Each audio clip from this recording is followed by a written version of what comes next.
What is up, guys? It is Zach, and welcome back to my channel. Today, we're going to be talking about a little game called Bikini Bottom Tales. Now, a small, little studio, ragtag team of people called Slice Interactive are working on this game for all of us to play, and I immediately kind of want to apologize to them for the fact that I'm actually not able to show my own gameplay because I have a really low-end PC, and it just could not handle running the game on top of screen recording it. So I truly apologize that none of my own personal gameplay will be here. I'll just put in some footage from No Life stream that he did so that you guys at least have something to watch, at least for the people who don't know what this really is. So I super apologize for that. I hope that isn't a big, deal breaker, but I'm still going to talk about this game because for me it actually did run really well, and it actually does speak to people who have lower end PCs that you still will be able to play this game, and actually it'll run decently well. So hopefully that is okay with you guys. I know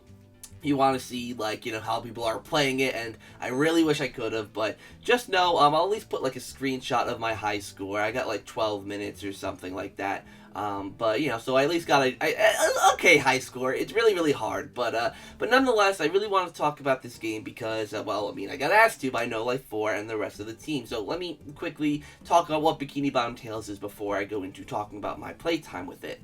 Basically, Bikini Bottom Tales is almost like a spiritual sequel to Battle for Bikini Bottom, and it is made by, it's a fan game, so it's made by a small team of people, and it's going to be free when it launches. And, like I said, I'm going to talk a little bit about my play experience later, but it looks like it's going to be a really good time once it launches, so huge best of luck wishes to the team, and hopefully they're able to get this done.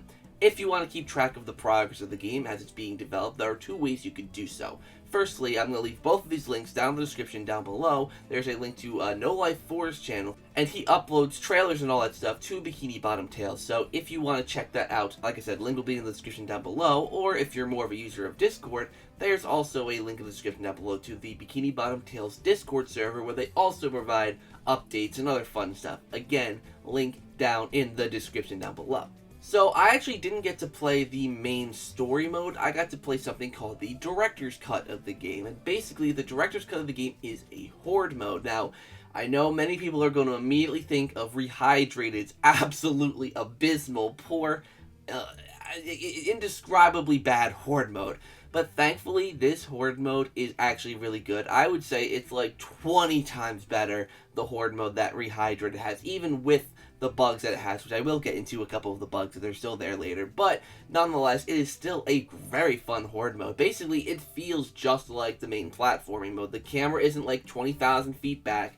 It feels like you're playing Battle for Bikini Bottom and you're facing off against a horde of robots. Think of the combat arena challenges from the SpongeBob movie game, except exemplified by 10 million%. But there's even more objectives than just defeating all the robots. Basically, when you go into each area, it'll start off black and white, as you can tell. And there are two buttons hidden in the environment, and you need to find the buttons and hit them, and then you'll restore the color. By then, it's almost like turning the power on, because by then you'll be able to use this machine called the Enhancitron, which basically is used to upgrade yourself, whether it be upgrading how much damage you do with certain attacks or how much ink you can hold. And ink is a whole other component to this game. Basically, think of ink as shiny objects. They are basically the currency that you collect just by doing stuff like destroying tikis. And destroying tikis actually has a lot more function in this game than it even does in Battle for Bikini Bottom, because you get the ink as well, but you also build up your health and your armor by destroying tikis as well, and it's really interesting. So that's basically the gist of what you do in the Horde Mode. There's a few other small things as well, but that's basically the gist of it. I do have to say, personally, this is from my personal experience, this mode is freaking difficult. Like, once you get into, the 10-minute range, robots just start coming at you, and it gets very difficult very fast. A lot of, just a lot of close quarters, especially when you get up to Goofy Goobers. There's a lot of close quarter interactions, and it's just very complex. And yes, I said Goofy Goobers, so basically, each floor serves as a different location. We are only able to experience two of those, being Jellyfish Fields and Goofy Goobers, but they both look so good. Now, I will be honest, I had such a hard time that I actually never even got to hit both the buttons in Goofy Goobers. So I never even got to see Goofy Goobers all colored up.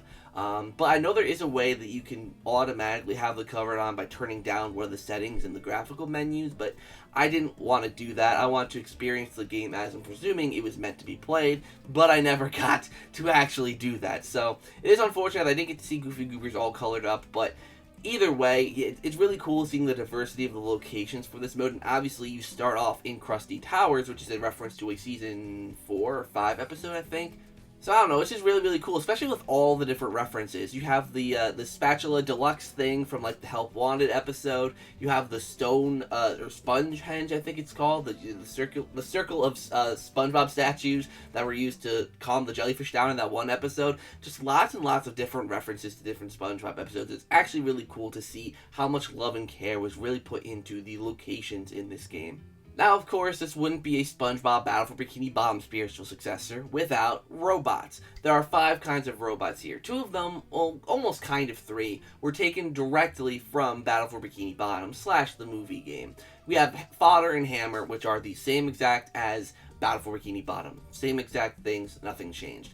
There is one robot called the Cannon, which basically is like the Tartar robot, except it's a bit different. It's almost like the one that's in the movie game, where it's in the air and it shoots at you. It's basically like that. It's actually a pretty cool robot. At first, I wasn't a huge fan of it, just because I would always get hit from it. But once I actually figured out like the best way to maneuver to it, because like once you get to a lot of robots on the screen, it's really hard to get to them.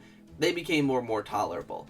Then we have the Wattbots, which basically, I don't know how to describe these ones. These ones just kind of jump around and have like bursts of energy that kind of come at you, and I can't really compare them to another robot. These ones are more so unique, and I really like them. I got hoarded by not 20, but like 5 or 6 of them at once, and it became hectic because with all of them attacking at once, it became very, very difficult. But they're fun robots nonetheless. The Buzzcuts, on the other hand, those ones, I hate those ones. Basically, the Buzzcuts are these spinning, almost like a top, where the edges are basically razors. You cannot touch them, so you have to ground pound it. And once you get swarmed with 5 or 6 of those, oh my gosh, they were the robots I always usually died on. Those were always the ones that usually killed me, mostly because you can't just kill them with a standard attack. So you have to jump and kind of make yourself vulnerable and, do the ground pound on them. They're very difficult to deal with. They're probably the hardest robots in the game for me. So next up, let's get to the review of this. I actually have more good things than bad things to say about this, which is, hey, really, really cool, especially since it's a fan game made by, people, who are very, very passionate, and it's coming along really, really well. But I also want you guys to keep in mind that this game, even from what you've seen, from what I've said, is early in development. There's a lot of things they're still fixing up, so please, when I mention bugs, when I mention this kind of stuff, please don't be too harsh. I mean, yes, with Rehydrate, I was very harsh, but it's a big studio. This is a team of not a lot of people working their butts off to make this fan game possible, and I think they're doing a great job, so do keep that in mind when I talk about some of the bugs that I experienced later on. So the good. First and foremost, this game, or at least the Horde Mode, is freaking fun. I had more fun with this Horde Mode than I did Rehydrated's Horde Mode, and that says a lot, because I played this Horde Mode by myself. When I played Rehydrated's Horde Mode, I played it with CC Media, as you guys know. And, we had fun. It was a decent time, when you're playing with someone you know, someone you can chat to. It's a decent time, but it's still just not that great, because there's not really much to do besides be on an island and fight a bunch of robots. Here, there's a little more depth and complexity with the buttons and the upgrading. There's a lot more than even Rehydrated offers. So I think it's a lot of fun and just a great mode overall. The controls feel very much like Battle for Bikini Bottom. It's very easy to control. The moves are basically the same, minus the Bubble Bowl and the Cruise Bubble, but you have everything else. You have the Up Bash, you have the Bubble Wand Smash thing, you have Double Jump, basically everything you had in Battle for Bikini Bottom. This game also is beautiful. Like, looking at the environments in Jellyfish Fields, like, it's stunning, actually, how beautiful this game is. Like, I'd even debate that, like, a lot of the backgrounds and the art just looks better than even Rehydrated in a lot of instances, just because, I don't know, it feels like it fits SpongeBob more than Rehydrated does. Rehydrated was very saturated in its bright colors, but this actually like tones it down a bit, and it really works. So I give the developers full props for being able to make it really work and really look good. The animations as well, and just how good everything looks. Obviously the voice acting, you know, there's no actual voice acting from the cast because it's a small fan game. But I will say the voice acting, you know, with SpongeBob, is not too intrusive, and I actually think the Sandy voice acting was actually pretty decent.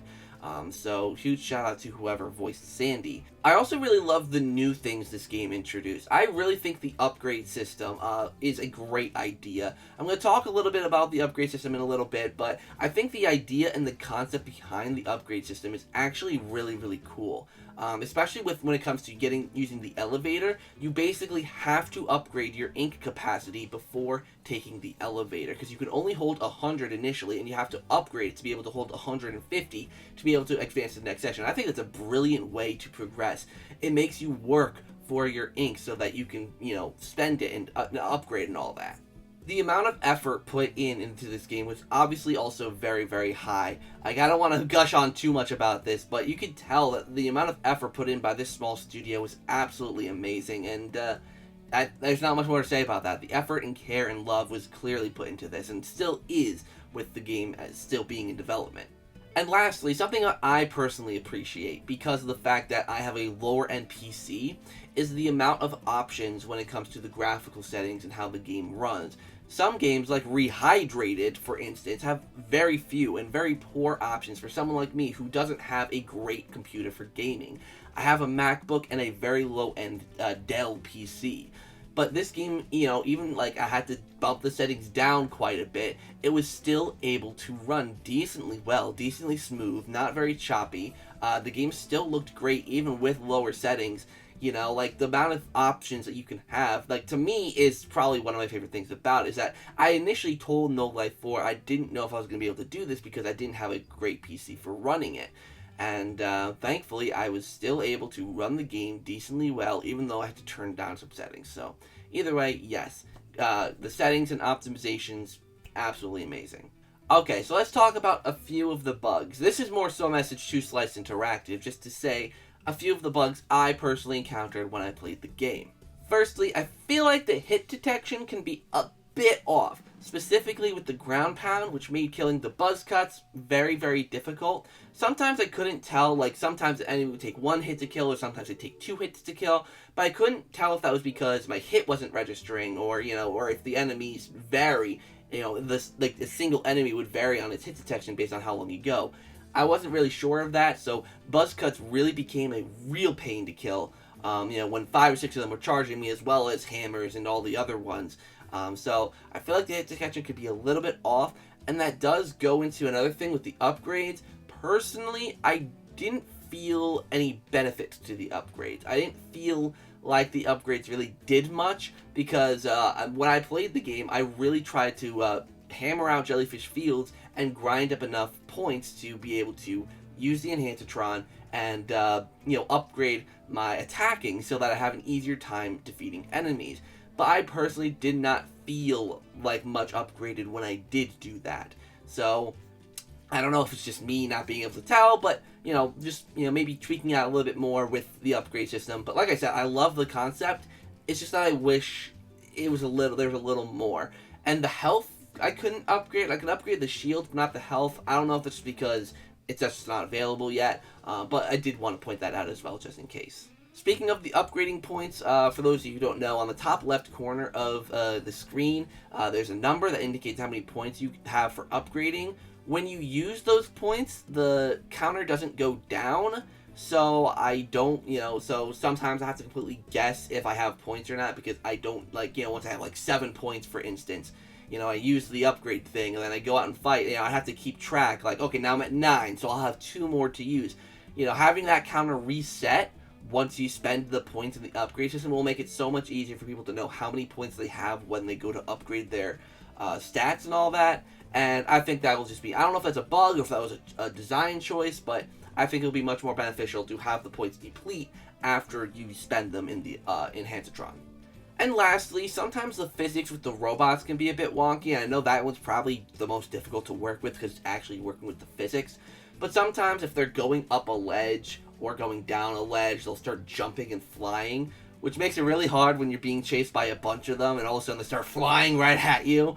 The hammers you just jump in the air and deal with, but with the buzz cuts and some of the other ones, it's kind of like, okay, I have to, like, it's really, really hard to work with that. But those are the main bugs I encounter. There's a few other ones, like the gate toll text staying up on the screen a little longer than it should have. But other than that, I didn't encounter like any game-breaking bad bugs that make it unpleasurable to play. And of course, this is a specific YouTuber demo, I should say. I'm sure once people watching get a demo, they'll be able to, or there'll be things fixed by then. So either way, I know this video's gone on long enough. I just wanted to get out all my pieces, just say everything I could. And overall, like I said, I really enjoyed this demo. I cannot wait to see what Slice Interactive do with it. Make some improvements, build it up quite a bit, let us play the story. I would love to try out the story mode at some point. So hopefully I can upgrade my computer by that point, and maybe I'll be able to get some footage for you guys of the story mode if Slice Interactive will let me play, or their next demo, even if it's the director's cut as well. So, thank you guys so much for watching today's video. Hopefully you enjoyed. Make sure to like, comment, and subscribe. All the stuff down below. Click on the notification bell so you're notified when I upload videos. And check out the merch store. There's some cool ZakPak merch up on there for you to check out. So, thank you guys so much for watching today's video. Hopefully you enjoyed. And until next time, I'll see you guys in the next video.